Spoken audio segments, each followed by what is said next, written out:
Hi, my name is Princess Amina. You know who I am. It's quite late at night, so I'm quite tired actually, but I have to get this done. It's so difficult to do anything. It's really difficult, constantly being followed around. Um, but anyway, here I am. Most of you know that I'm very gifted. I was able to predict Michael Jackson's death at the age of, or murder at the age of 7. Lady Diana's death as well, President Bhutto, able to predict that Obama would be um, the 44th president, the first black 44th president, able also to save my partner Lionel's life as well. One of the main things I'd like to talk about is my sister. I watched her in a very dangerous accident. She was taken to hospital and she died, so about 4 hours after being taken to hospital. I don't know what pushed me, but I was just driven and compelled to go to the hospital. I was very young, I was about 7 or 8 then, and being psychic, being able to tell the future, being very close to her as well, and loving her so much too. I just felt that if had I not got there that night, that I would never see her again. Oh God, it seemed like I travelled over hills and everything to get to her, busy roads and dark streets. It was late at night, about 11 p.m. late at night. Got to the hospital, and like I said, the doctor had pronounced her dead. About 25 minutes before I got there.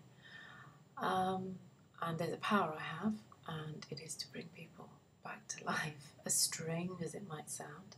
I've done it for my partner Lionel, and that night, luckily, I was able to do it for my sister. She's well, she's living.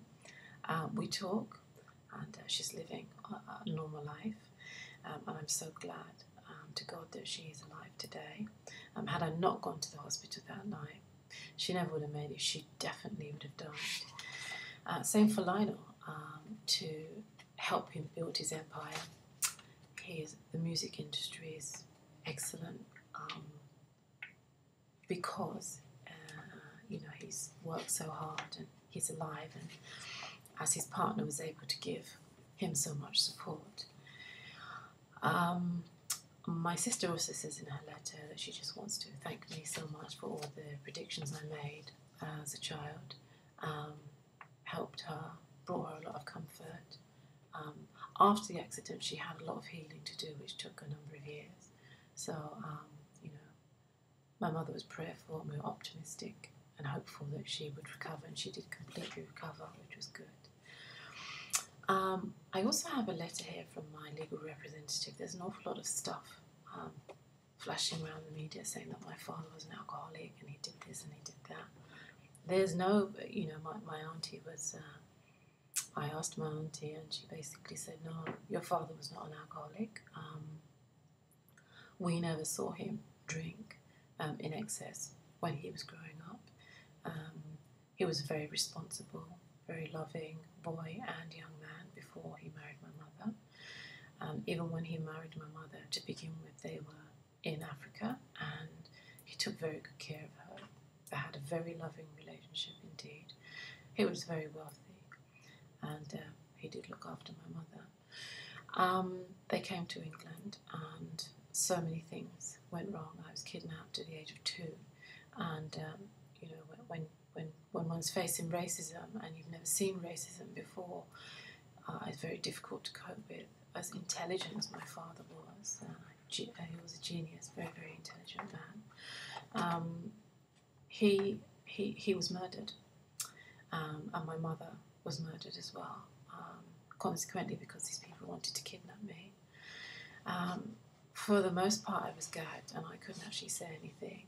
It's like there was a casket on my mouth, and my ears were blocked. I couldn't actually say anything at all. It was terrible.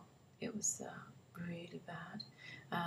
There's also rumours going around saying that my mother was extremely violent towards me. She was an extremely loving mother, like I am to my son, very loving. And, you know, she was well dressed, very clean. We had a lovely home. She was an excellent cook, etc., etc. I learned so much from her. So the accusations that she was violent, etc., etc., painting her as some kind of crazy woman is just not true. And it's actually not very nice to hear all that kind of stuff about somebody you love in the media.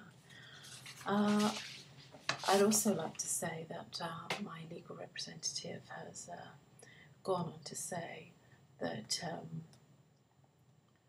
you know, there were also a lot of accusations about me as a child, and, you know, the things I did, and, you know, I was into alcoholism, and, well, in my young 20s I was supposed to be into alcoholism, and, you know,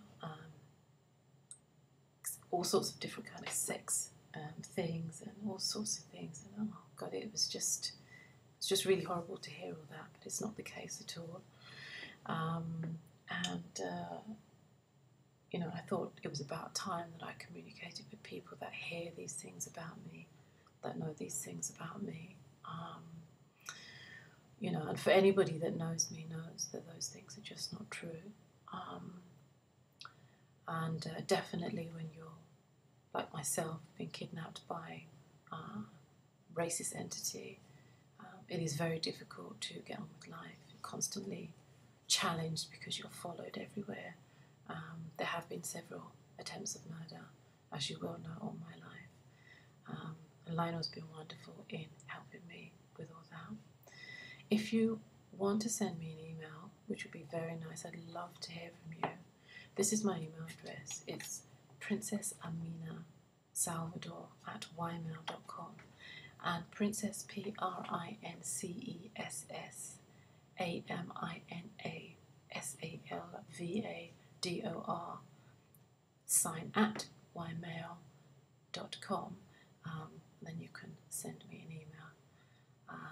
I know you'll be sensible, you're not going to send me any nonsense whatsoever, but it would be nice to hear from you, very, very nice. Oh, I must just tell you as well, not so long ago my daughter was murdered by the police, the police have been extremely irresponsible, and also I was actually locked up in a house for about a year or two, and 3 children were born, and the children just vanished. I don't know where they went, but 3 children just vanished, and I don't know what to say, really. It'd be nice to hear from you.